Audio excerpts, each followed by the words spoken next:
So now continues 7-point mind training. So we talk about the second point, two main bodhicitta or enlightened mind. So we complete the first one, absolute bodhicitta or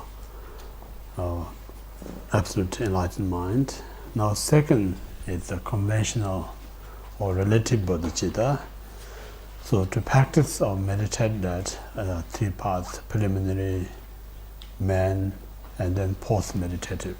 So at the moment we talk about the first preliminary part of meditation. So preliminary meditation, there's loving kindness meditation. Second is compassion meditation. So now kind of end of the loving kindness instruction. So definition of loving kindness is wishing others have happiness and cause of happiness. So this happiness I mentioned this morning, basically there's three. One, mundane, everyday type of happiness out of a virtuous and ethical way of life. Second one, through the renunciation, attain one's own liberation. It's a second type of happiness. And third, out of bodhicitta, when you attain bodhisattva or Buddhahood, this is the greatest happiness. So this instruction or pith instruction is a Mahayana or great Vekal point of view. So the main loving kindness meditation is object is all beings without any exception. So when we meditate, wish them temporary, attend kind of a what we call the mundane type of ordinary happiness, and ultimately all beings must attain full enlightenment. So this is the Mahayana perspective of loving kindness.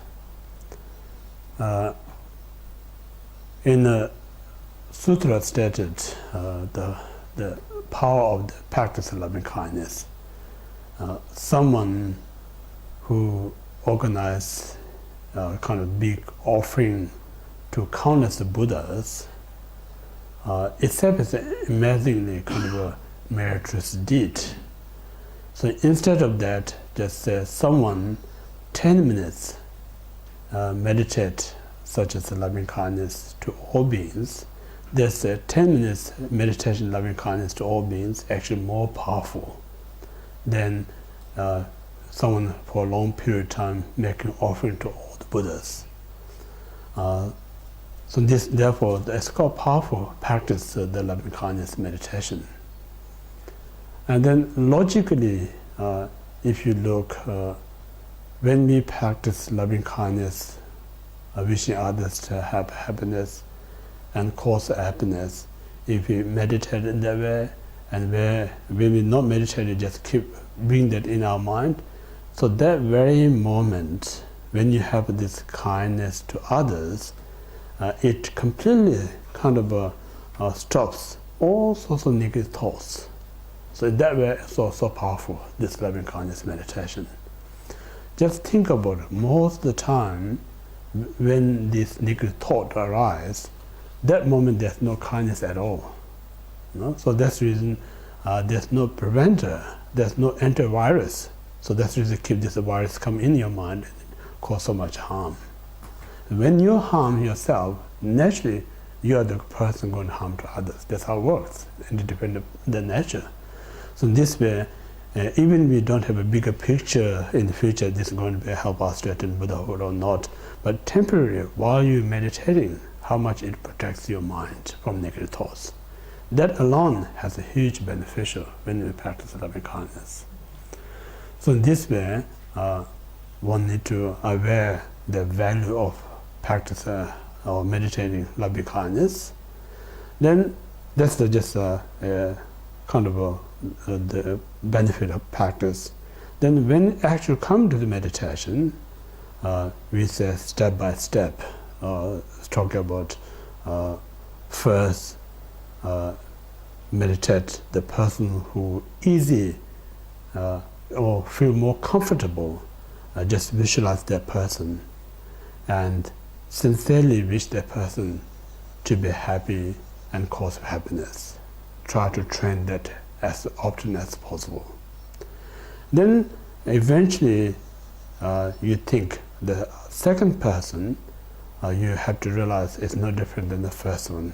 This person also have a right to be happy, so why I'm not practice the other one? So in this way you kind of extend the object of loving kindness. Then eventually the first day, I think the second day I talk about the suffering of all 6 realms. So it means like visualize hell beings, hungry ghost, animal, human, God, demigod. Everyone who has this delusion mind are unhappy. So all these are right object to meditate loving kindness. So in this way, gradually, there's a first you meditate easier to or feel comfortable, you choose this one. Then once you feel comfortable with that, then second object you be more difficult object, such as your enemy or you have different issues, use them as an object of meditation. Then and you use all beings. So that's how to progress one's loving kindness meditation. Yeah. So out of a loving kindness, then it arises what we call the compassion. Without loving kindness, it is impossible one could cultivate the compassion. So immediate cause of compassion is the loving kindness. So without loving kindness, it's impossible to have a compassion. So in this way, when you sincerely wish others to be happy and wish others has a cause of happiness, that very stream of mind going to have this idea, wish others be free from suffering and cause of suffering. They're going to come up. And then compassion also, this is a very powerful practice in Buddhism. Again, one of the sutras stated, when we kind of listen the Buddha's teaching, there's so many variety, so complicated, so vast, so profound. But every Buddha, the minor teaching, the essence is a compassion. Yeah. I sometimes making joke, whatever forms of curry you make, you need to have a curry powder. And without the curry powder, you can't make any out of a curry. So same thing, there's no minor practice without the compassion. So every practice that you, whether it's a Sutrana aspect of Mahayana or Vajrayana aspect of Mahayana, compassion must be there. That's the essence of the Mahayana practice. So when you practice compassion, there's everything there, all in one.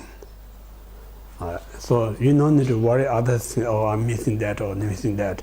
Just having compassion, everything is there.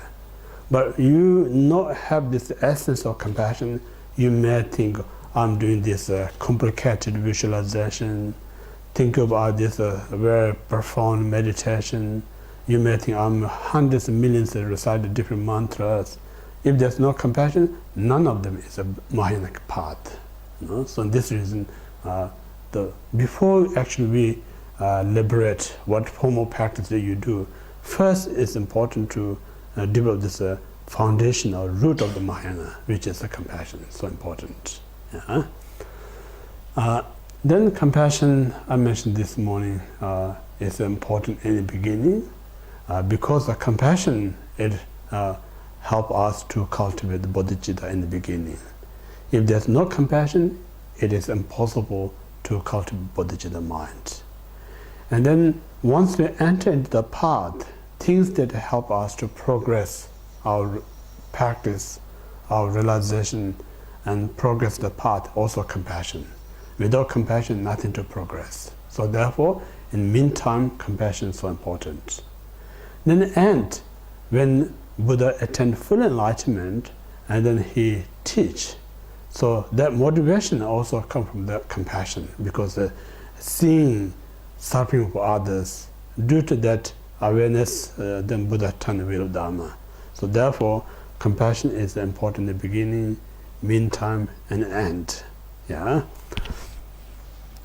So in this way, one need to train the compassion. So there's compassion is also one of the powerful practice to purify one's negative deeds. There's lots of story about. I just make a short one. In ancient time, one boy, he kind of committed negative karma, hitting his feet to the mother. The consequences of that, he experienced tremendous kind of suffering. In his negative vision came such a powerful iron wheel turning on his head. So that time he experienced unbearable pain. So that very moment he developed great compassion, said, any person in this world who committed the same as I did, who may experience what I experienced, may all they free from that kind of a suffering. So that pain used as a huge, intensive compassion. The moment he developed compassion, the iron will disappear from his head, released from that kind of suffering. So that's one thing. And then they say when Buddha said, first he entered into the path. When he was in hell realm, he experienced all this suffering in hell. So one of his companion was a very weak guy, and then hell guarded asked to pull the cart. Then Buddha thought the other one is so too weak, I can kind of more stronger, so I can pull behalf of him. So he gave immense compassion to the other companion. So that time the hell god kind of hit hammer on his head, and then instantly died, exhaust his karma because of compassion. So in this way, there's so many stories that if you have a genuine compassion, that can really, I mentioned yesterday quite often, whatever we committed negative karma in the past, that mind is expired, no more exists. So whatever the committed imprint, that's still in the present mind. So other than the present mind, you're not going to find any karma they committed in the past. There's no separate kind of pockets, can keep and draw or cupboard. It's only just carry this present mind. So this very present mind, if you manage to develop the intensive compassion, so powerful compassion, that compassion completely burn out that negative karma, whatever imprinted in your mental continuum. So that's the reason it's not kind of just a mere word of compassion. It's not just kind of mere just think about compassion. So compassion, that's like you have to come from your bone or bottom of your heart, genuinely, So that type of compassion really kind of purify countless eon whatever you committed, the negative karma. So that kind of power of the compassion. So this just a brief again explanation, the power or benefit of compassion. Then when we actually to meditate, there's different types of objects. Again, it's good to differentiate our ordinary language when we talk of compassion. And then Buddhists here, minor, we talk about compassion. Name is the same, meaning is vast differences. It's important to know there is a correct form of compassion, and there's an incorrect form of compassion. Every compassion not necessarily be a correct one. What means, say for instance, as ordinary being, when someone out there who not living an ethical life, but so successful, whatever field, business, politics, music, art. So when we see a person who's so successful, we normally don't compassion to the person. We think this person is so successful. And then some kind of person who genuine meditator, living such an ethical life, and then very poor condition in a cave, hardly there's nothing to survive, and then feel so compassion to that meditator. So that's the wrong one, because the person who living an ethical life, such a living a holy life, it not need to be compassion, not commit any non-virtues, causing nothing harm, nothing suffering. Why we need a compassion to that person? The other person who living unethical, creating enormous of negative deeds, cause so much suffering to others. This person is the right object to compassion. So, but we don't have the compassion. So it's what's the difference by ordinary culture when we talk about compassion, in Buddhist perspective of compassion. Yeah? So in this way, in general terms, we talk about there's three types of person we should compassion. The first one is common to all religion.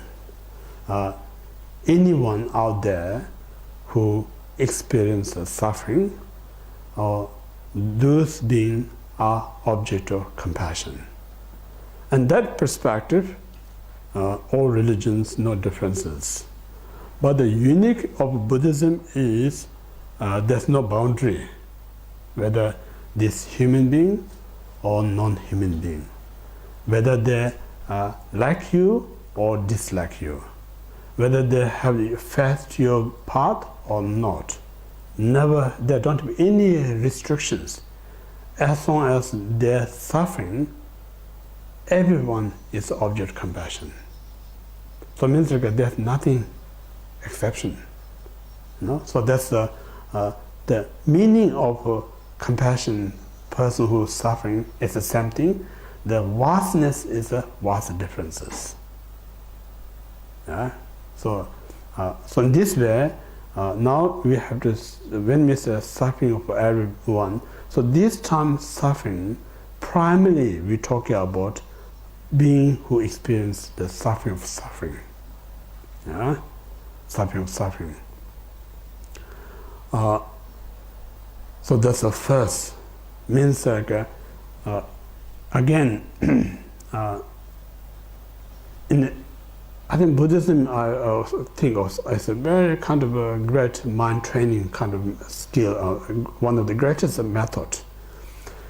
In our ordinary, as a human, when we see someone out there who experiences suffering, instantly kind of think, oh, so unfortunate the person.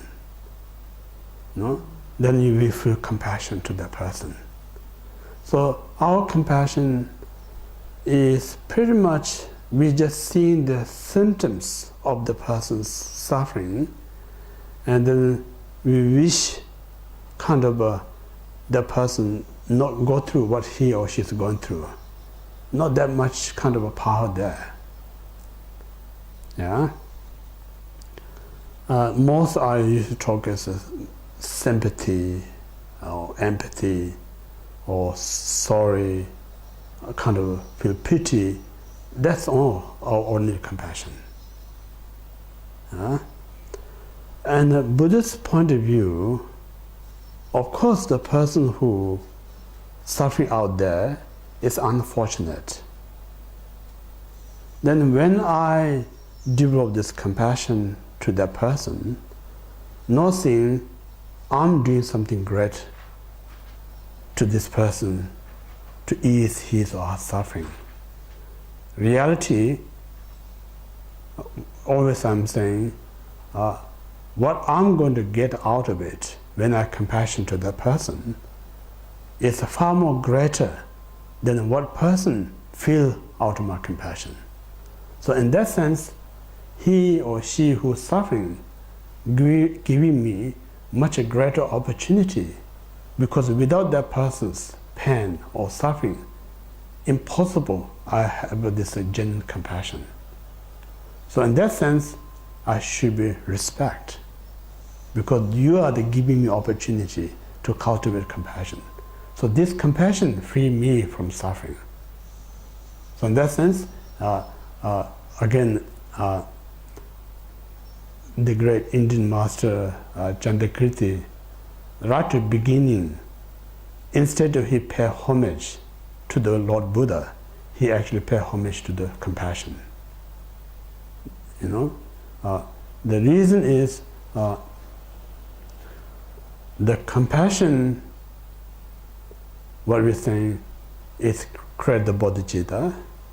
Out of bodhicitta, you attain the Buddhahood. Out of the Buddha, then you attain many other bodhisattvas, Shavaka Buddha, and the Pratika Buddha, so many realizations. All this realization start from the compassion. So the father or mother of all enlightenments are the compassion. So if you pay homage to the cause, automatically it pays homage to the result. So this reason, the cause of all great qualities is the compassion. This point of view, then Chandakirti pay homage to compassion before to anyone else. So now, suffering of suffering, so this primarily kind of we talk about desirams. Desiram, three unfortunate beings and three fortunate beings. Among the, I think, not all of these, I think primarily I say 5 realms, 3 unfortunate, then human and demigod.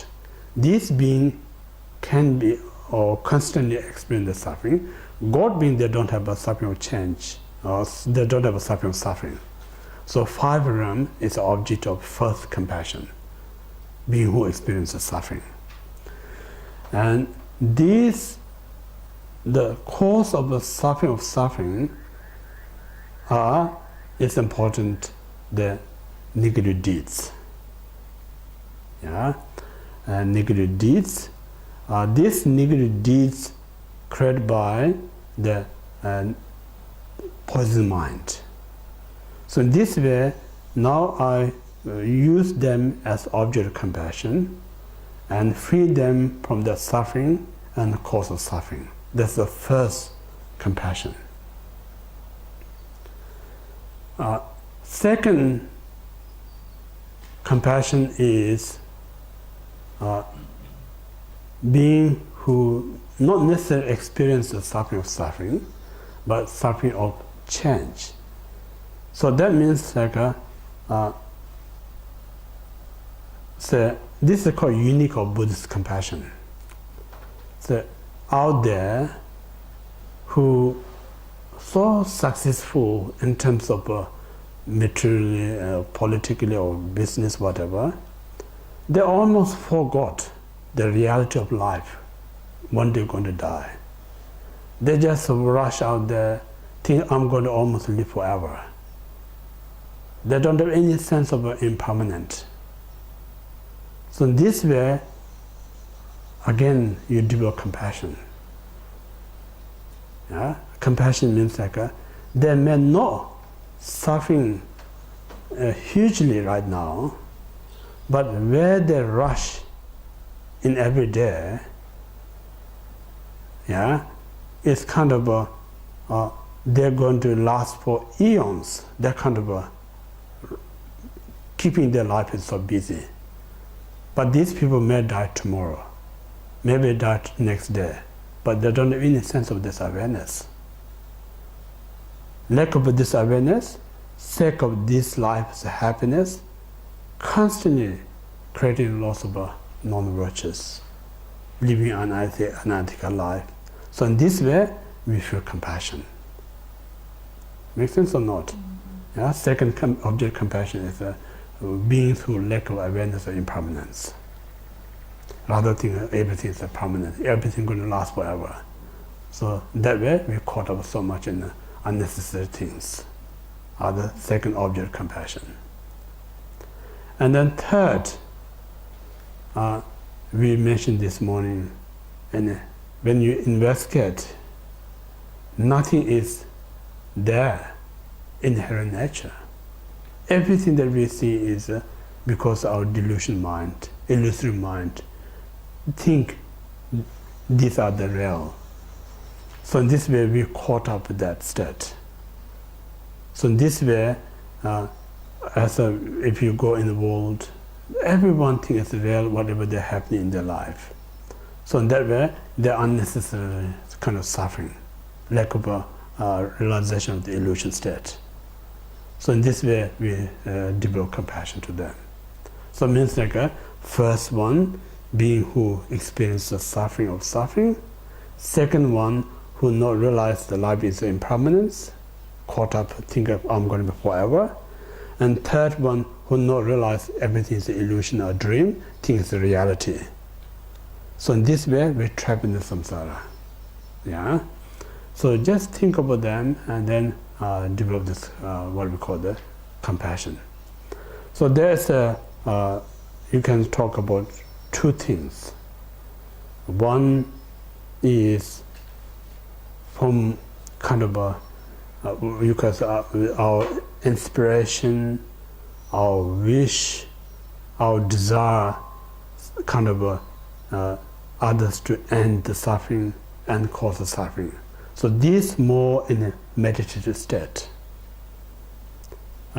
Even maybe it may not do directly, and that moment can be helpful to the other person while you're meditating, but definitely it kind of construct such a strong state of mind. One day, this very powerful compassion that you establish, nothing out there can destroy. You know?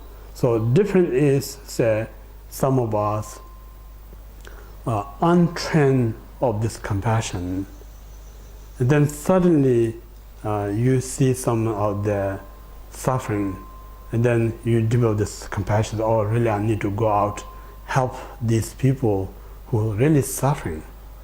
That motivates you, but the disadvantage is you have a certain kind of a fixed idea when you have that kind of compassion. If you succeed, it makes you a little bit of excitement out of it. If you not succeed, then it disappoints you. It makes you upset. So why we so sensitive over excitement and disappointed? Because it is not solid compassion. So person who has a solid compassion, who go out to help, if it benefit, they're not going to over excited. They know it's going to be benefit. If it doesn't work, it's not going to be disappointed. No, it doesn't means to be no right time. So nothing, whatever, whether you succeed or not succeed, doesn't affect you, but still keep moving. So this is in Buddhism saying, one must establish this firm kind of a solid that idea, or solid that kind of the awareness in your mental states. That's the reason we talk about meditation. Now, second part is we call the more active compassion. Active compassion, you can talk about two things. One is skillful, means like you do something, it may not be direct solution, but that may eventually help others to come in the right state. So that means like there's someone out there who commit such as killing. Yeah? And if you go out there, tell them don't kill, they're going to anger. It's unskillful. So instead of that, this person who killing, beginning give something so that person feel close to you. So whole idea what you give in the beginning is not kind of to solution is just make them feel comfortable. Then eventually, that person trusts you, think you are so kind, you're always helping me. And that's it. Now I'm ready to tell or advise about a little bit karma things. So in this way, this person kind of listen to me now because I feel close. And then, if this person ready, aware of how karma works, it may stop the killing. So, moment you manage to pass the message, that person stop killing, that's what we call the act of compassion. Really, you help that person because you stop him or her to commit this non-negative deeds. No? So in this way, in Buddhism we're saying, you always make sure who is ready. Say, many of you, for instance, you're ready to kind of open your mind, kind of what do you call that? Open-minded, you say. So interested to learn. So it's okay to talk about what's the good karma, bad karma. But many out there who's not ready. So if you tell this, sometimes offended, can be more harmful. So in this reason, you need to know the environment is so important. When it's right to talk, when it's not right to discuss these things. But always there is an opportunity to prepare.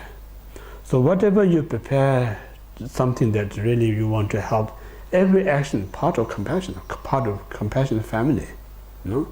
So whole idea of Buddhist compassion is a kind of whatever you do to help the person stop committing wrong actions. That's what we call the Buddhist compassion. Yeah, make sense or not? Yeah. So in this way, free others from suffering. I mentioned earlier, there's 3 types of suffering: person who experiences the suffering, person who experiences the suffering of change, person who experiences the suffering of pervasive. So whoever experiences these 3 suffering, we wish to free from that suffering. And then the creator of this suffering, directly you can say, non-virtuous is a cause of suffering. Virtuous, without renunciation and bodhicitta, cause of a suffering of change, and neutral action is a suffering of pervasive. So 3 deeds: negative deeds, positive deeds, and neutral deeds. So these 3 deeds or action created by the delusion mind: positive delusion, neutral delusion, and negative delusions. This delusion arising from grasping of self. So in this way, when I say, may all beings free from suffering and cause suffering, what I really wishing others is free their all this defiled karma, delusion mind, and grasping of self. These are the cause of all the suffering. Yeah? So in this way, for instance, what we're saying, when you go out and explain the precious Buddha Dharma, so it's we say the study Dharma itself is a part of what we call the wisdom family, because the more you learn, more you're aware what is right and what's wrong.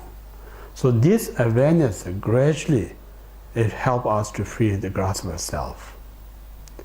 You know, when you free this grasp of self, then delusion, that attachment to oneself, aversion towards others, not going to be there. When the delusion not there, then karma not going to manifest because the creator is not there. When the karma is not there, the results such as suffering not going to be there. So in this way, what we say in our mundane world, we're saying how to improve your health, how to improve your knowledge. We say we need to more bring this awareness.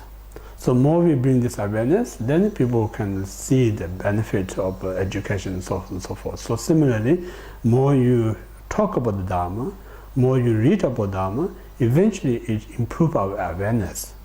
So this awareness then eventually kind of really is the real, when we say Buddhists talk about the conventional Buddha and absolute Buddha. So absolute Buddha is your own realization, is your inner Buddha.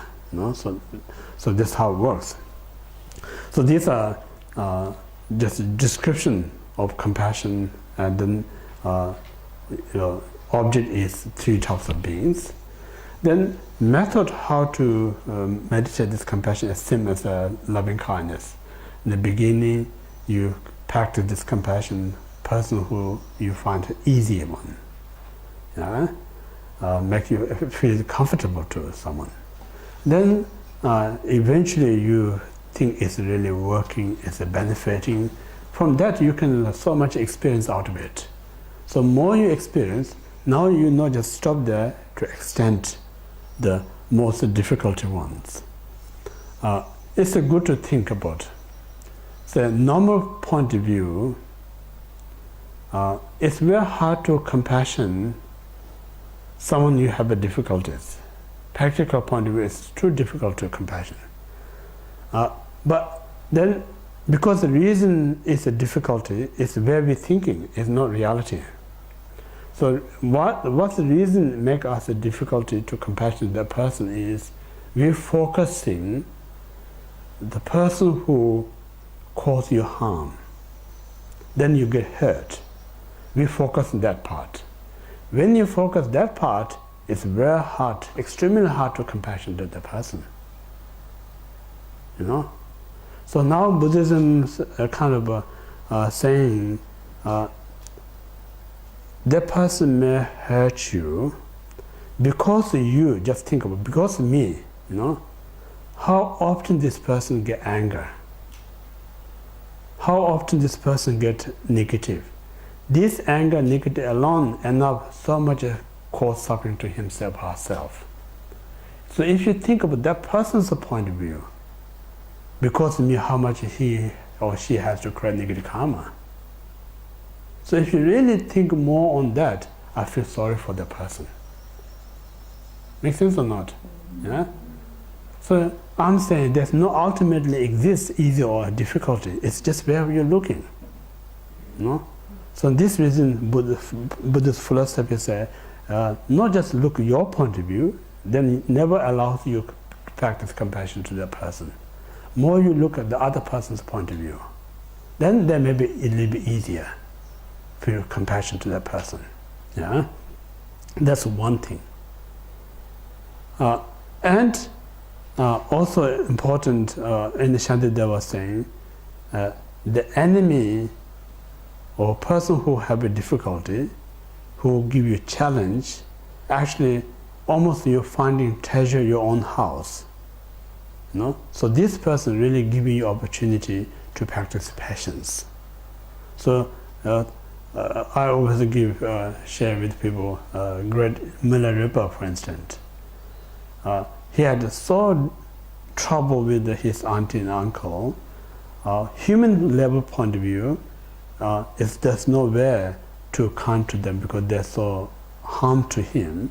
But in spiritual point of view, because those difficult circumstances made him such a great practitioner, resolved that he attained such a great realizations. So in this way, sometimes I say, person who that love to you can be more obstacle than person who you have a difficulties. Sometimes person who you have a difficulty more be made better for your spiritual journey than person you love. So in this way, whatever I usually say, in human we always say, so I cannot forgive to him or her. I cannot forget what he or she did. So human point of view, we say, I can make sense. I understand. We said that why you not forgiving, why you not forgetting. We think we understand. But then in kind of if you look more logic point of view, it's very foolish, not forgiving, not forgetting, because more you hold, only that going to hurt you is yourself. not that much the other person, you know. So the reason I'm so unhappy with that person because you say he's hurting me or she's hurting me. But when you're not forgiving, forgetting, this emotion, that thought, actually hurting more than that person, then why you not upset that thoughts? Why you keep holding that back? So if you really think it's not the wise, it's a kind of silly to it. So in this way, even this person caused me harm or hurt me, but if I don't hold back, at least I'm not hurting myself. That's the more wiser, so important.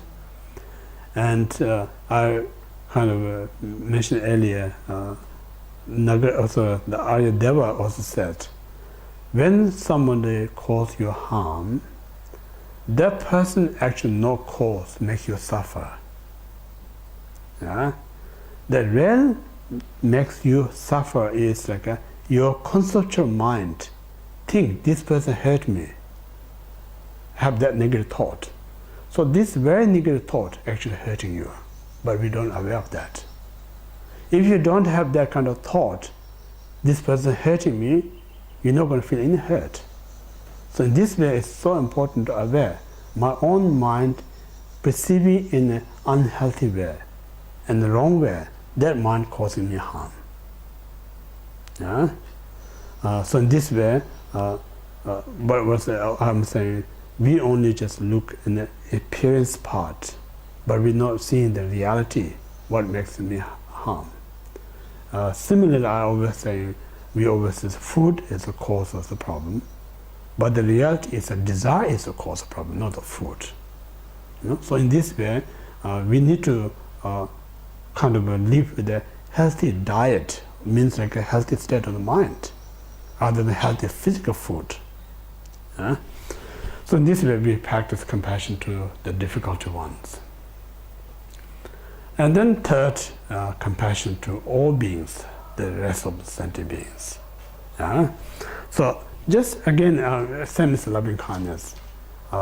When you practice this loving kindness, genuinely wishing others to be free from suffering and cause suffering, that very state of the mind, you're not going to commit any negative deeds. That's the very state of the mind, you're not going to harm to anyone. So this we call the ultimate protector. The really object of refuge, when we are mentioning Buddha, Dharma, Sangha, the real protector is your own compassion. Because if you think of why we are so suffering, because a completely lack of this protection, if you really think, then why all the enlightened beings not suffering? Because of full compassion. So it means like I can be like enlightened beings if I practice. You know? So in this way, the compassion is the ultimate protector, ultimate refuge. So this ultimate protector refuge, we don't need to get from someone else. Your own mind, where you kind of train, it protects you all sorts of negatives. So absence of negative, there's nothing to suffer. You know? So this reason compassion is so powerful. You know, compassion is temporary, it protects us from suffering. Ultimately, it brings us to attain Buddhahood. You know? So whatever way you look, temporary point of view, ultimate point of view, without compassion, nothing can be success. So all these things we just bring up, and then we kind of what we call the meditate on compassion. Yeah. So these two, loving kindness and compassion, are the main, what we call the cause to develop the bodhicitta mind. Without genuine love and compassion, even you cultivate the bodhicitta, it's only just going to be mere word. You know, not really means that. So it's always recommended to practice love and compassion. Then right at the beginning, when I explained this biography of Atisha, he is such a celebrated great Indian master, highly realized beings, and then he has this dream or wish within this very life he wants to attain full enlightenment. So when he had that idea, one of his master kind of rushed to him and give this advice: if you really want to quickest way to attain enlightenment, you have to practice love, compassion, and bodhicitta. Without these three, there's no other way to quickly gain and attain full enlightenment. So from then onward, he kept bumping up different manifestation, different teacher, everyone, one voice telling him, practice love and compassion, bodhicitta. Therefore, he put so much effort to travel all the way to Sumatra, Indonesia, to meet this great Sri Lankan, Indonesian master Selingpa Dhammakriti, to receive this peace instruction. So this way, so important. I always encourage. It's good we can do such great high tantra or great complicated Mahayana practice, but if there's no love and compassion, all other practice means nothing. Nothing at all. So this reason so important. We must have this love and compassion, good foundation. From that foundation, then you do other extra kind of advanced things, a more effective one. Yeah. So this we complete the preliminary part of the meditation. Now,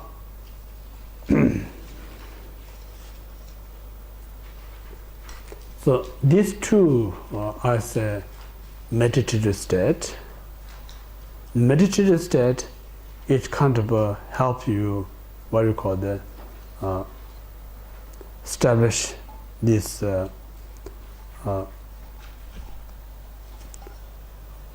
kind of idea, it creates some solidity, this wish to help other and free other from suffering.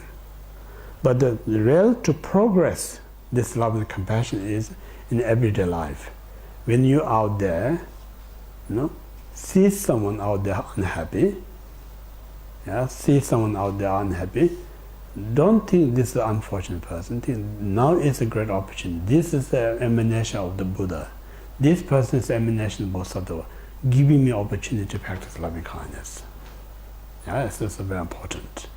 When you see someone out there really suffering, that moment is opportunity. Now I'm not going to visualize, because I'm seeing my own eyes suffering out there, wish him or her or it free from that suffering and cause of suffering. Then if you know what causes suffering, if I'm in a position, I help him or her to prevent that cause. If I don't know about the person, then at least I kind of wish the person free. So in this way, if you take this piece of what you experience during the meditation in everyday life, and you use that often, that's only the best way to progress your love and compassion. Otherwise, I always say, we keep separate. When we meditate, we try to be a nice person. Then when we go out, completely forgot. So that's not the way to kind of live as a kind of improvement. We have to, even we cannot live exactly the same as when we meditate, but it kind of a little bit influence, a little bit different. So that the whole idea of compassion is not only, as a meditation is only not just help you while you're meditating. Meditation is just it's influence your everyday life. That's whole purpose. So in this way, it's so important. So eventually, if you kind of take that in everyday life, even you just have once every few days, it's good enough. Eventually, it kind of become like a system. Then you become like a more kinder person, more compassionate person. There's no one in previously instantly person get where last night he was so cruel and today he was so compassionate. Nothing going to happen that way. That gradually, just bit by bit, and then eventually this person become more and more kinder. So in this way, it's so important. One day I'm going to be very compassionate. Don't expect that way. So one day we will be compassionate if we practice in daily basis. You know? Without practice daily basis, one day something going to happen, almost like waiting for lottery. You know, keep buying. One day I'm going to win. I'm not sure that time will come on. Ready now, team. You know, for that, for the center.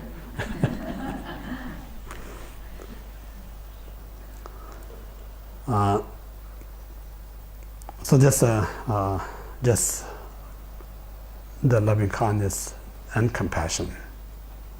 Now, next, the main part of the meditation.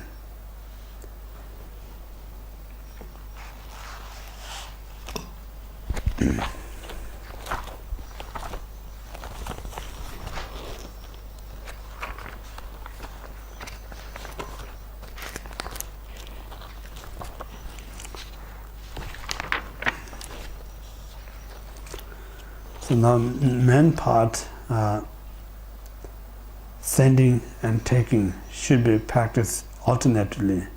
These two should ride the breath, practice Tonglen. So 7-1.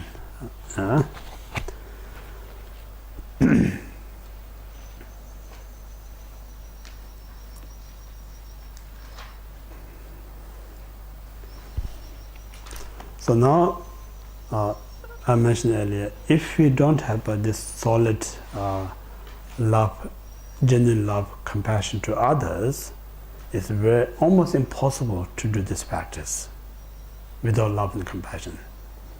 So once we have a genuine kind of love, compassion to others, then much easier to do this giving and taking. Just think about our mundane kind of example. Say, when you have children, yeah, you love them so much, you care for them so much, yeah. So when you love, you care for them, you very easy to take their suffering to you. You're very easy to give your love to them. There's no hardship at all because you love them so much.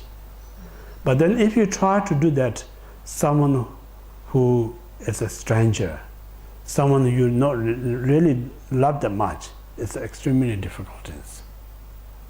Yeah, it's extremely difficult to do that.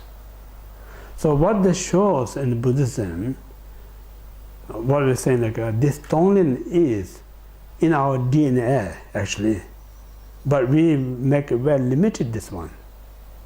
You know, because I love my child, I only can do but no other. But we have this seed within us, giving and taking, but we not extend that one. So this reason, during the loving kindness and the compassion, we kind of what we call the bring closer together.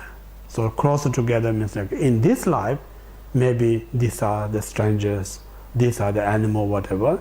But if you look in the previous life, this very stranger been one's loved one. This very enemy, your loved ones. So due to this different time, we change our relationship. You know? So this is a kind of important. In the Shantideva, I think stated, I mentioned earlier, yesterday, when you meet someone in the beginning, it's a completely stranger. You don't know anything about that person.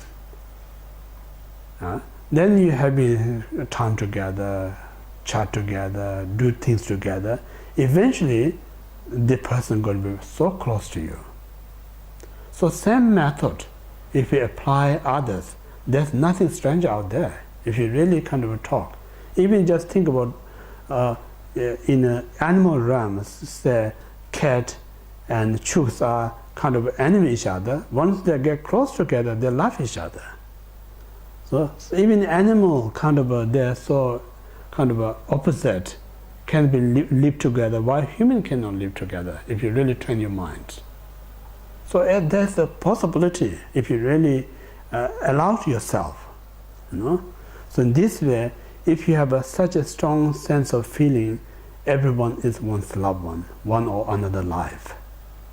Just keep reflect on that, then there's no difficulty to do this exchanging self and others. Yeah? I mentioned earlier, the child that we have now, it's no problem whatsoever taking their suffering to me, giving my happiness to others. But this very child, very easy right now, next life, born me in a different family, this child is something different, it becomes like a stranger. That time this child is very hard to do that. Reason, because I'm not recognized. I'm not seeing this my child. I see something else. So the problem is not the person, the problem is my mind not seeing its closeness. That kind of blocks me to practice that. So this reason, what we need to remove is like our concept. Think of this is a stranger, this is an enemy, or this is I don't have any idea. That concept you remove. No? So once you remove that, there's no distance, there's no closeness. So in this way, one can be trained this exchanging one's meditation. So again, Tony is the same thing. That always you can say, start with the person you have feel easy, and more you can get benefit out of it, then you can do this Tony meditation person you have more difficulties, and then you get some benefit out of that, and you can do this more general public, or just scientific. So don't kind of rush, just do whatever you can. Certain we can exchange, certain we can't exchange. So we have to think. For instance, what we can exchange is say one of our loved ones who has I mentioned yesterday as a kidney failure. Yeah. So that person's life is very unhealthy because of kidney failure. So I have a two healthy kidney. So that time I can take the person's physical suffering, give my kidney to that person. I can do that exchanging. Because when you have one loss, it's not going to be comfortable. You're going to be a little bit uncomfortable. So you're taking that person's uncomfortable to yourself, and you're giving your comfort to someone. We can do that kind of exchange. Yeah. So I'm always saying, when we do this exchange, we have to measure physical comfort and mental comfort. If you compare, the mental comfort is much more valuable than physical comfort. So when you are aware of this, then much easier to physical change, because that brings you much mental comfort. Yeah? Anyway, in the beginning, always we say in Buddhism, you should develop this certainty in your mind before you actually act.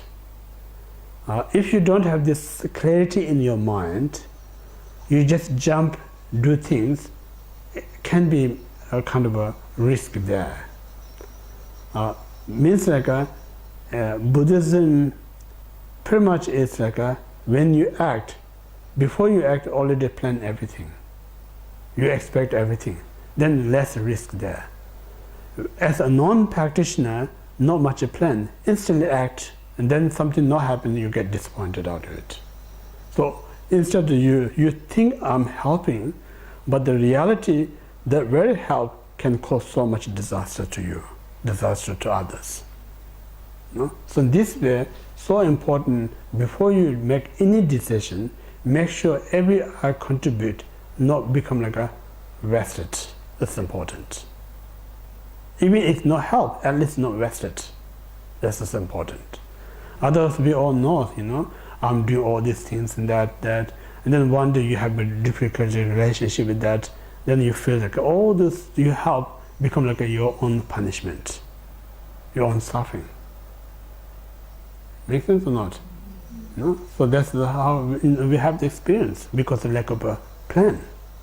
So therefore Buddhists always say, before you actually do this type of practice, you should kind of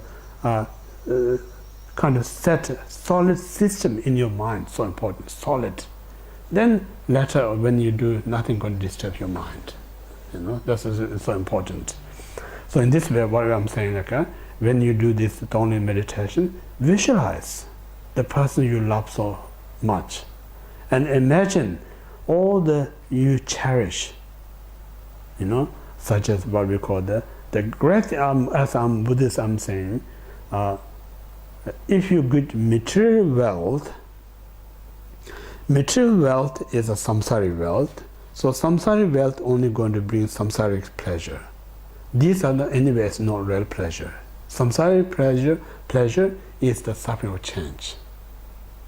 Yeah, and so what we need to really offer then is what we call the virtues. So virtues means like my virtues cannot offer to someone. So what I'm saying is like my virtues become condition the other person to commit the virtues. So in this way, imagine I'm all the virtues that I committed in the past, or committing right now, or whatever I'm going to commit in the future, and not only them, also result all the happiness, whatever gain out of it. So everything, without any reserve, without any condition, I'm going to offer this person. You have to visualize that. Yeah? What I'm saying is, as we human, we need to be realistic. It's very important. We as human nature is so attached one's own good things. So these good things, when we give someone, we have this psychological way of thinking, say, I'm losing things that I love. That kind of a way of thinking. So this thought not giving us opportunity to experience what the consequences of if we do the great things. That's always block us, not let go this practice. So now put that kind of a mundane kind of concept of this mind, this is precious, I don't want to put aside.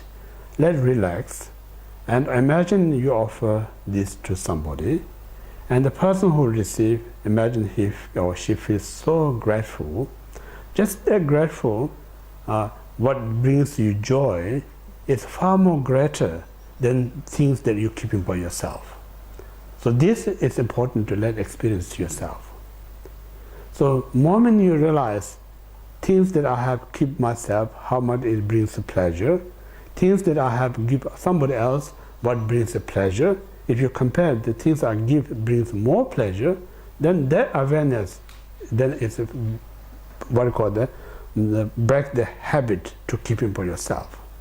No, end of the day, every one of us want to be happiness. When you realize these things bring me more happiness, then why we need to stop that? No? So in this way, so important to kind of experiment about these things. Yeah? Not only that, in the Buddhists talk about while you having this, whether you're not giving or whatever, but mentally you just having this such a noble idea, yeah, giving your precious to someone else, that very moment, same as love and compassion, it completely stops all negative thoughts. It's a tremendous beneficial. I'm saying in the Buddhism there's not such a magic, some deity or some Buddha will come and purify all negative deeds. The whole magic is your own mind. If your mind in the right position, this mind has such a power to purify everything that you committed. So this reason, all others just create the condition, but the things that does positive, the things that purify all the negativity is your own mind. Beside your mind, there's no such a deity going to come. If the deity there's something kind of purify your mind, are you called this a worldly deity, or are you called this enlightened deity? You have to answer for that. So I sense if this person come to help you, not helping other, I don't call this enlightened deity. It's a worldly deity because discriminative one. So if enlightened deity, not going to discriminate, to come everyone to help us because I want to help everyone. So in this way, it's important to be very logical when we do deity yogas. So in this way, it's so important. These are the method, but the reality is our own mind. Beside the mind, we just keep praying, keep praying, keep praying. Then one day somebody come and has to rescue you. It does not exist. You know?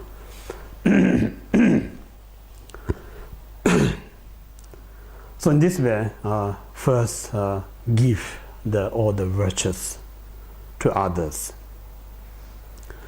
The other means like one's loved one. And then gradually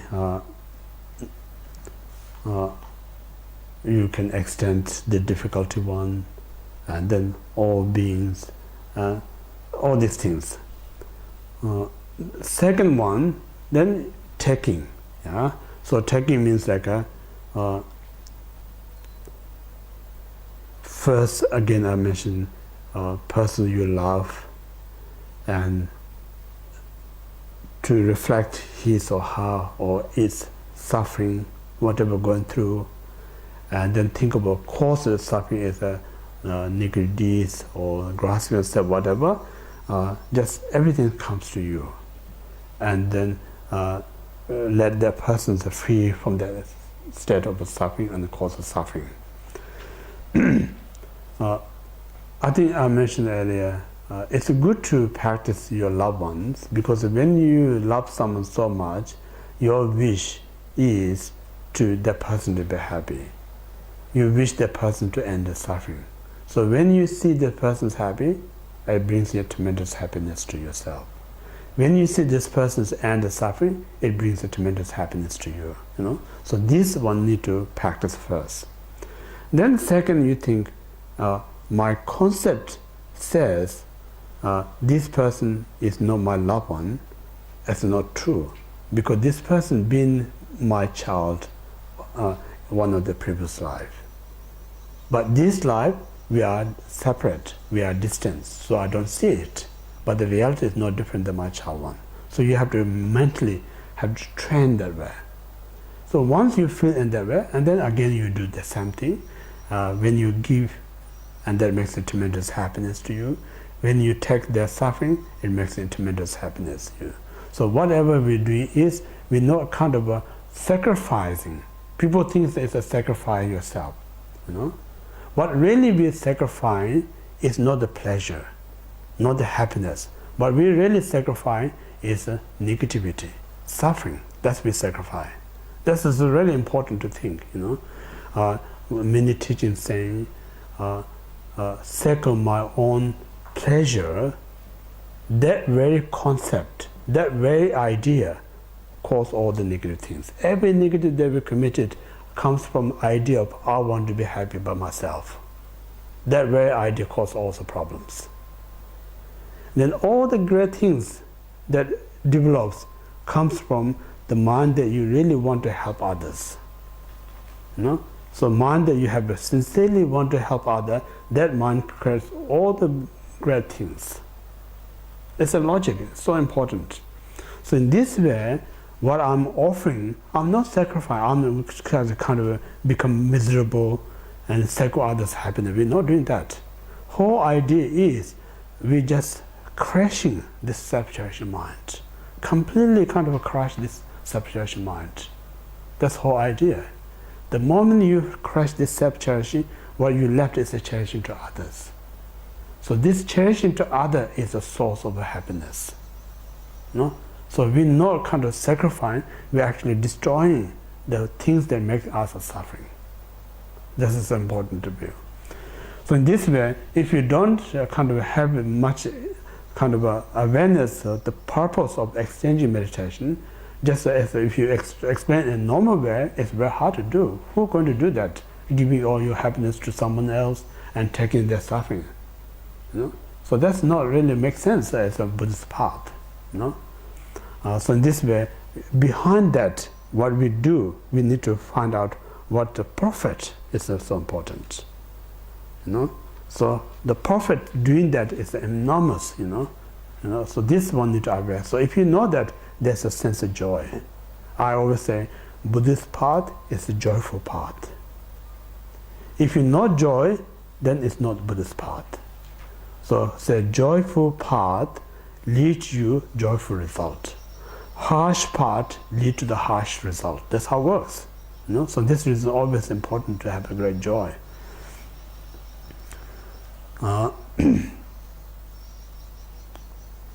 So in this way, we need to alternately, practice. Sometimes you take others' suffering to you first, give your happiness to others second. Or some other times you give your happiness to someone else and take others' suffering to you. So whatever feel comfortable. So it no need to be a certain kind of a one first, then others. You can change around. Yeah? So all this is a mental exercise. So through the mental exercise, you kind of get a little bit idea, oh, this is really nice things to do. When I do this way, I feel good. So now you got some test there, value. Now you really experience that. Just whenever you got opportunity, not need a big one in the beginning, shouldn't try to big one, just small things. You take something small, others' problem to you, and then give your small happiness to someone, let experience. So that's going to bring you much greater test than what you experience during the meditation. So in this way, now when you come back to meditation, what I experience, actually that is a lesser experience compared to what actually I practice it. So in this way, your ideas grows during the meditation. Now I think about others more than one person. So in this way, kind of I'm saying like meditation and every day have to work side by side as a team. Yeah? So during the meditation, it helps us to increase the idea. During the practice, it helps us increase the experience. So idea and experience go together. If you go together, then much more flourish, kind of much more progress.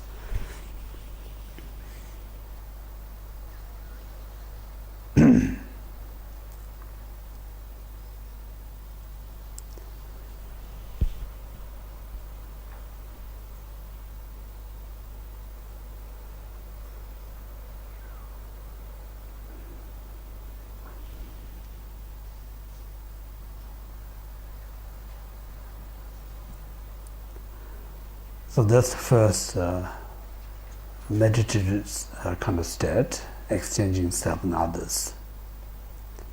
Now second is based on the breathing meditation, exchanging self and others. So this again, same as when we say Shamatha meditation, it's good to sit 7 Vajrayana posture, correct meditation posture. And then we use our breathing, existing breathing as a part. Nothing different. This very existing breathing is as a part. So first, when you inhale, just imagine, again, same thing. Start with the loved ones, then gradually to all sentient beings. So right at the beginning, if you try to everyone, sometimes it doesn't make sense. Sometimes you may feel so relevant. It's not really means nothing. So it's good to someone that you have a reason is important.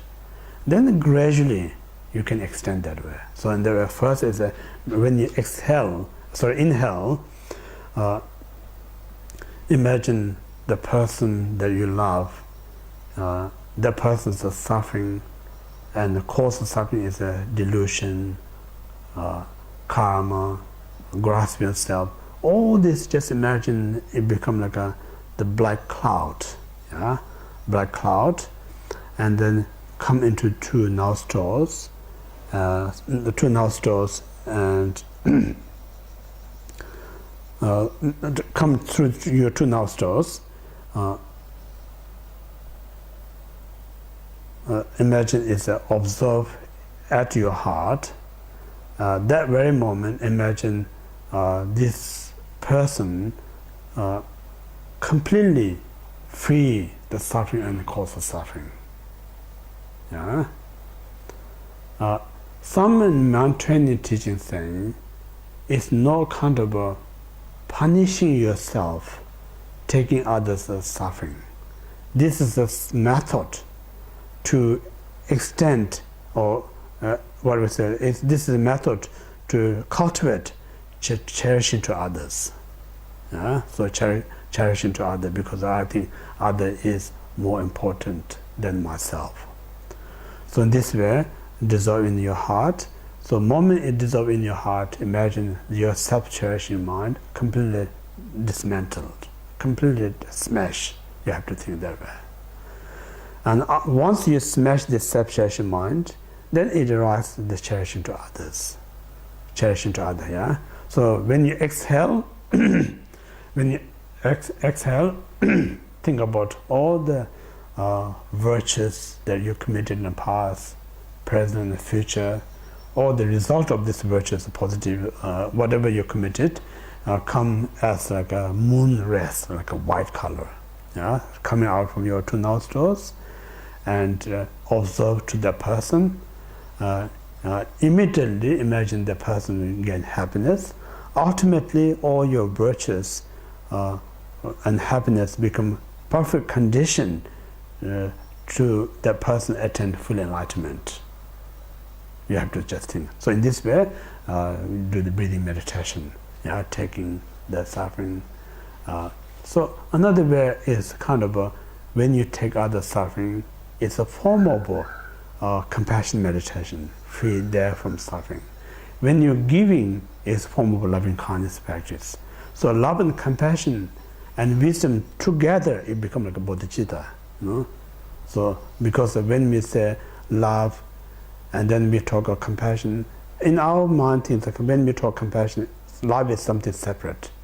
But when it is back to the compassion, the essence of love already in the compassion. Then when we practice bodhicitta, in that very bodhicitta, they have all the quality, love quality, compassion quality. There's no separate things. Yeah? So in this way, taking others' suffering is increase our compassion. Giving others our love, happiness is increase our loving kindness. So in this way, this whole method is a progress of compassion and the compassion and loving kindness. So based on that, then one again meditate, say 21 times, or whatever number you wish to be. So just doing that, it's really have a tremendous peacefulness when you meditate that way. The reason because you know I'm doing such great things, you know. So all this I'm saying is the kind of a way to increase the great quality of one's mind stream when you do exchange meditation. So this meditation not necessarily be just in such a place. Even you're traveling in a train, you know, or even you're driving, you still can need to breathe, you know. So you use this breathing as a meditation, as exchanging. So in that sense, how could we say, I don't have a time to practice? So if somebody says, I don't have a time to practice, means you don't have a time to breathing. Then we're dead, you know.